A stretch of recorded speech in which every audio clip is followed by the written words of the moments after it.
Hi, ఈ రోజు పొదరేడు serial ఏం జరిగిందో తెలుసుకుందామా. ఇంకా స్టోరీ విషయంలోకి వచ్చి అందరూ కలిసి పార్క్కి అయితే వెళ్తారు. అది దుర్గం చెరువుకి అయితే వెళ్ళుంటారు కదా. ఇంకా ఆ పెద్ద ఆయన అయితే అలుగుంటాడు అనమాట. ఎందుకంటే ఆయనకి ముందు తాగడానికి గాగా ఇవ్వలేదని చెప్పేసి అలుగుండేసరికి ముఖమూత కూడా పెట్టుకుంటాడు, ఉమ్మని పెట్టుకుంటాడు. ఇంకా మహాలక్ష్మి ఉండేసి అలిగాడు, ఏం చేయాలా అనుకునేసరికి కన్నా ఉండేసి అతను కొంచెం సేపటికే సెట్ అవుతాడులే వదిన అని చెప్పేసి అంటాడు. కాదు, అందరం కలిసి వచ్చాం కదా, అతను కొంచెం నవ్వితే బాగుంటుంది అని చెప్పేసి మహాలక్ష్మి అంటుంది. మహాలక్ష్మి ఆయన్ని ఒక కన్న తండ్రిలాగా చూసుకుంటున్నాను కదా, బాగానే చూసుకుంటుంది. పెద్ద ఆయన అని చెప్పి వీళ్ళు నెగ్లెక్ట్ చేస్తున్నారని చెప్పి అమ్మాయి కూడా అతన్ని నెగ్లెక్ట్ చేయట్లా, బాగానే ప్రేమగా చూసుకుంటున్నారు కదా. ఇంకా పోయేసి అంత సరే అని చెప్పేసి కన్నా ఒక ఐడియా ఇస్తారు. ఏం ఐడియా అంటే చెక్కుల గింతలు పెట్టే ఐడియా ఇస్తారనమాట. ఇంకా అందరూ వెళ్ళేసి నారాయణకి చెక్కుల గింతలు అయితే పెడతారు. అంతే, ఇంకా ఆయన సరదాగా నవ్వుకుంటా ఉంటాడు. ఇక్కడ చక్రి అంటాడు, వచ్చి ఆఖరికి తాగుబోతు నారాయణకు కూడా అందరూ మంచిగా చూసుకుంటున్నారు, నన్నే మంచిగా ఏమో చూసుకోవటం లేదు, నాతో సరిగా ఉండడం లేదని చెప్పేసి చక్రి అయితే ఫీల్ అవుతా ఉంటాడు. ఇట్ట కాదు, ఎలా అయినా సరే ఆ అమ్మాయితో మాట్లాడితే ఎంతసేపు చూస్తా ఉంటే ఈ మంగళతోనే కూర్చో ఉంది అనుకొని ఎలాగైనా మాట్లాడాలి అని చెప్పి అనుకుంటారు. ఇంకా వీళ్ళు కూర్చోన్నప్పుడు ఏదైనా తినాలి అనిపిస్తుంది కదా, సరే ఐస్ క్రీమ్స్ ఉన్నాయి, ఐస్ క్రీమ్ కొనుక్కొస్తానని చెప్పేసి మహాలక్ష్మి అయితే లేస్తుంది అనమాట. లేచేసరికి ఇంకా చక్రి ఉన్నాడు కదా, నేను పోతా అన్నట్టు చూస్తే ఆ అమ్మాయి మాత్రమే లేచి వెళ్తుంటుంది. కన్నాతో అంటారు, ఎలా అయినా సరే నేను మాట్లాడాలి, ఎంతసేపు మీతోనే కూర్చో ఉంది, నా ప్రేమని చెప్పాలి అనుకుంటున్నాను నేను, ఇక్కడ క్లైమేట్ కూడా చాలా బాగుంది అని చెప్పేసి చక్రి అనేసరికి సరే ఒక పని చేయన్నా, ఒక సలహా ఇస్తాను, ఆ అమ్మాయితో పో, వదిలి వెనకాలే పో అంటే ఎందుకు వచ్చావు అంటే ఐస్ క్రీమ్ కోసం వచ్చానని చెప్పి పో అని చెప్పేసరికి సరేనా వస్తానని చెప్పేసి మహాలక్ష్మి వెనకాలే వస్తాడు చక్రి.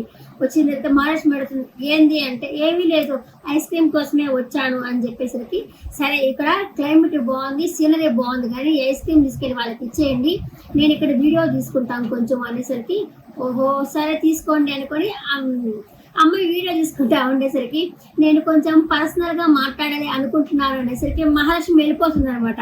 అంతే, అక్కడ బాడీ బిల్డర్ వాళ్ళ వైఫ్ వచ్చింది కదా, మహాలక్ష్మి అనుకొని అటు తిరుక్కొని బాడీ బిల్డర్ వాళ్ళ వైఫ్ తో మాట్లాడుతుంటారు.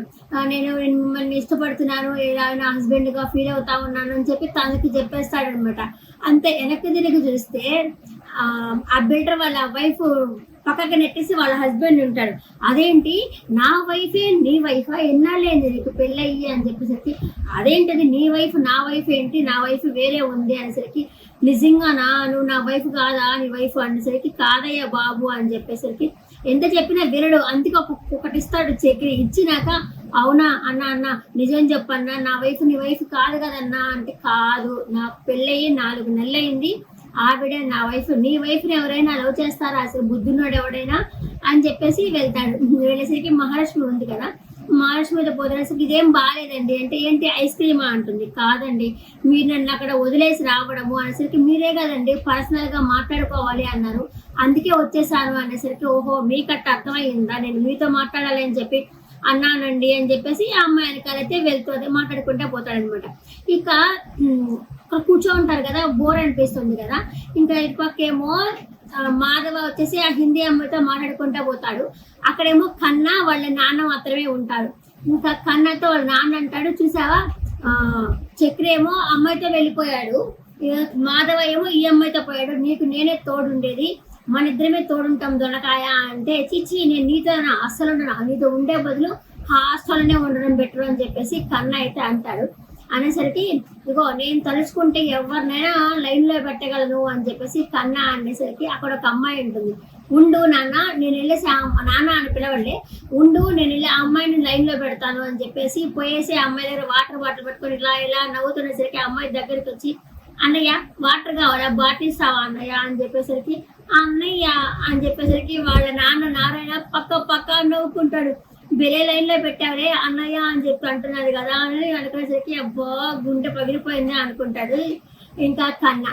ఇకపోతే అమ్మాయి తిన్నాడు కదా కేశవ వాళ్ళ లవర్ని తీసుకొని పార్కుకి అయితే వస్తాడు కదా. వచ్చేసరికి ఆ అమ్మాయి వెళ్ళేసి రా, ఇంక నుంచి నువ్వే రీఛార్జ్ చేయించాలి, మాకు నువ్వే ఏదైనా ఉంటే కొనిపెట్టాలి అంటే నిద్ర టవర్ వేసుకొని పోవాలా అనేసరికి కాదు నువ్వే రీఛార్జ్ చేయించాలి, నువ్వే మాట్లాడాలా అని చెప్పేసి ఆ అమ్మాయి అంటుంది. నేను ఎక్కువ మాట్లాడినా నువ్వే నాకు రీఛార్జ్ చేయాలా అని చెప్పేసి అయితే కేశవ అంటాడు. రా ఆ పొదల్లో కూర్చున్నా అంటే నువ్వు బుస్సు బుద్ధి చెప్పించావు, పొదల్లో అక్కడ పాములు ఉంటాయి, అక్కడ వెళ్ళి కూర్చుంటారంటే ఏమి కాదు రా అంటే భలే కామెడీ అనిపిస్తాయి తెలుసా. అతని మాటలు అంటే రొమాంటిక్ అంటే ఏంటో తెలియనట్టు బాగా అనిపిస్తాయి. అక్కడ కూర్చొని మాట్లాడుతున్నట్టు చీప్ర కట్టుని గోడ కానిచ్చేసినట్టు ఇలా ఆనుకొని కూర్చోవాలా, కొంచెం దూరంగా కూర్చోవచ్చు కదా అని చెప్పేసి అంటారు. అతను అంటే అంత లవ్ అంటే తెలియదు, అంత బండగా ఉంటాడు అనేసి మనకి చెప్పడం అనమాట డైరెక్టరు. కానీ పోలిక మాత్రం భలే ఉందనమాట. ఇంకా అమ్మాయి అబ్బాయి లవ్ చేసుకుంటున్నామంటే ఇంకా వాళ్ళకి రీఛార్జ్ చేయటము, వాళ్ళతో మాట్లాడడం అంతా నేను చేయను, నువ్వే నాకు రీఛార్జ్ చెయ్యి అని చెప్పేసి అడుగుతాడు. ఆ తర్వాత ఇతను గుడ్డేసుకోవాలి, మేము ఎందుకు గుడ్డేసుకోవాలా, ఆ గుడ్డేది నువ్వే వేసుకో అన్నట్టయితే మాట్లాడుతూ ఉంటాడు. ఇంకా వచ్చేసి ఇంకా వీళ్ళు సరదాగా మాట్లాడుకుంటా ఉన్నప్పుడు మాధవ ఉన్నాడు కదా, మాధవ హిందీ అమ్మాయి ఉంది కదా, ఆ అమ్మాయితో మాట్లాడుతూ ఉండేసరికి ఒకరికొకరి లాంగ్వేజ్ అర్థం కాదనమాట.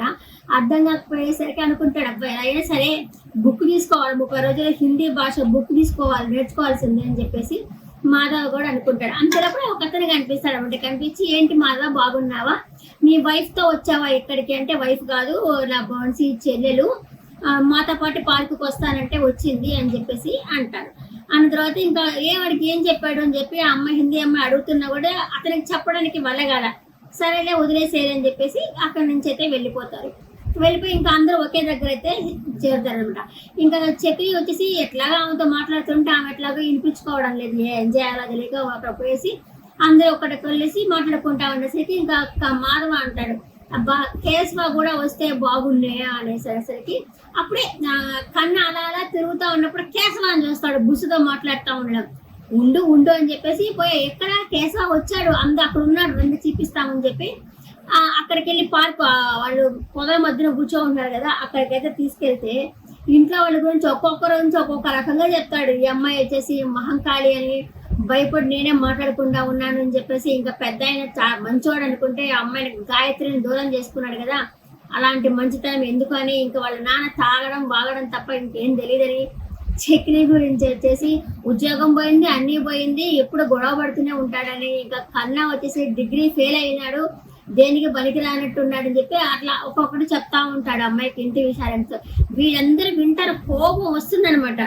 పెద్ద ఆయనకి కూడా కోపం వచ్చేసరికి మహాలక్ష్మి అంటుంది నారాయణతో మీరు వెళ్ళి సామాన్లు చూసుకోపోండి అనేసరికి అమ్మయ్య అతను బాటిల్ దాంట్లో ఉంది కదా ఇప్పుడు హ్యాపీగా బాటిల్ తీసుకోవచ్చు అని చెప్పి అక్కడి నుంచి అయితే వచ్చేస్తాడు బాటిల్ తీసుకుందాం అనుకొని.